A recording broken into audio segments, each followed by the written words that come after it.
How to lead a team through organizational change.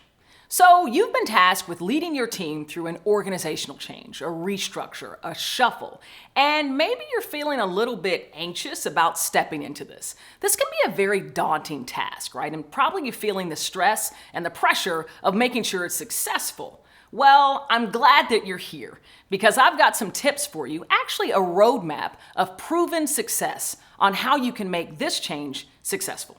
You ready? Let's get it.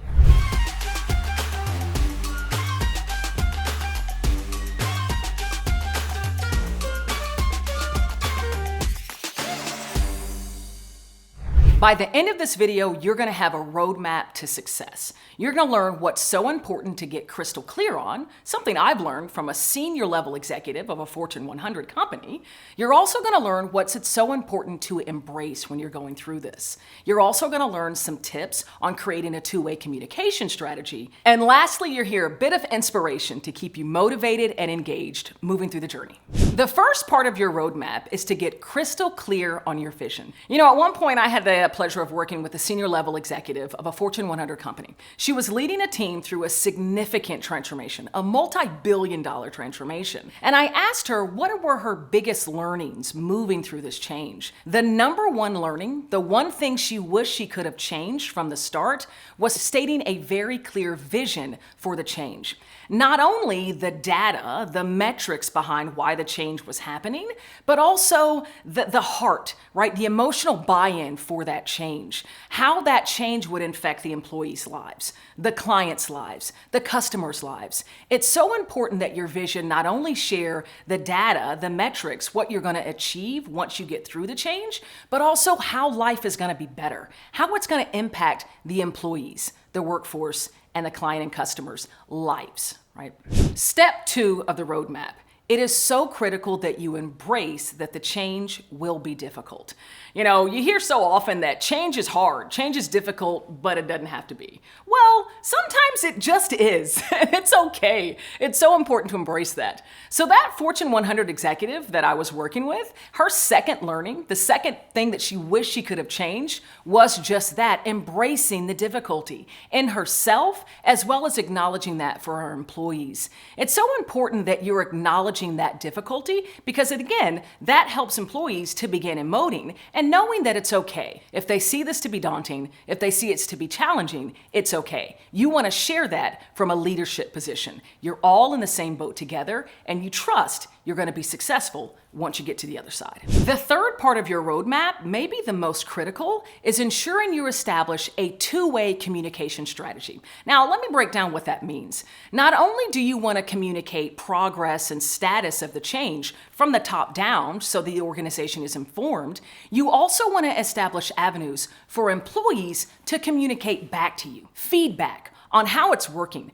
where they think it can be tweaked, to be optimized, to make it better, right? It's so important that you're remaining open to those ideas, to that perspective, because it probably will help you create more efficiency and get to your vision even quicker. It's also going to help your employees know that you value them and you want them to be engaged. You need them to be successful in this change journey. So ensure when you think about your comm strategy, you're not only thinking about what am I going to tell them, you're also thinking, what am I going to hear back from them?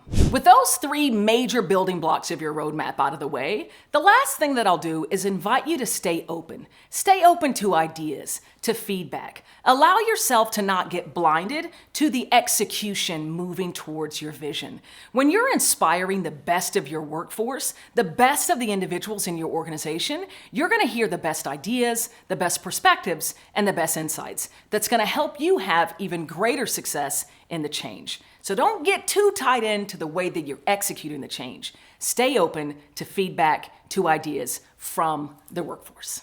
Let me tell you a story to kind of paint the picture of how valuable it is to have two-way communication. So I was working with a huge company in the Fortune 100, and they were going through a major internal transformation. It's a company that had been in existence for many, many decades. This was to be the largest transformation they had ever experienced. They were actually splitting their company into 3 different separate entities. Well, one of their change leaders decided to implement what they called listening sessions. And all they did was create a Zoom meeting, said that we are opening up these calls for anyone to come in and share their perspective, how they're managing the change, what they're struggling with, what they're, stressed about. And they would have certain executives just listening into that call and let folks know, of course, they were going to be joining. The amount of engagement that they saw in these listening sessions blew their mind. Not only was there very high participation within these sessions, employees getting really real and vulnerable about what they were struggling with, but they also saw the increased engagement in the change, the way the workforce was then enrolled and moving forward and wanting it to be successful. In creating those listening sessions, they communicated to the organization that they care, that they feel that they want to hear and understand of their employees. How can they support them? Not only were they creating the platform, but they then would take the insights, what employees were struggling with, as data to inform the journey moving forward. This two-way communication can be so powerful, and it's so important that you don't forget it. Don't forget you have to create these avenues, these safe spaces for employees to share their ideas, feedback, and to emote. One of the biggest value adds of creating these types of sessions is that you're communicating out to the employees that you want to hear them, that you want to understand how they're managing that change. And that can go so far as an employee when you're feeling like this change is happening to you, you didn't ask for it, it's all coming down at you, and maybe you don't even want to take part of it. But when you know that management wants to actually hear how you're managing the change, what they can do to do it better, it's going to allow you to lean in, to become more engaged. So create those avenues. Let your employees know that you care and you want to understand how they're managing that change and complexity moving forward.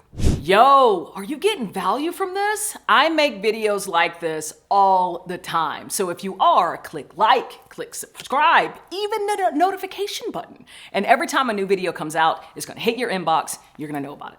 If you got value from this, I've got something else for you. So I want to share with you a free keynote recording clip of something that I delivered to leaders in an organization going through tremendous internal transformation, as well as external industry disruption. These were my insights to help leaders fuel growth in their employees and their workforce moving through change. Today, it's yours for free. All you got to do is click the link below. I want to make sure that you have the research, the insight, and the data to fuel growth through even your most challenging and stressful change. I'm Cassandra Worthy, and until we meet again, keep growing and keep rocking.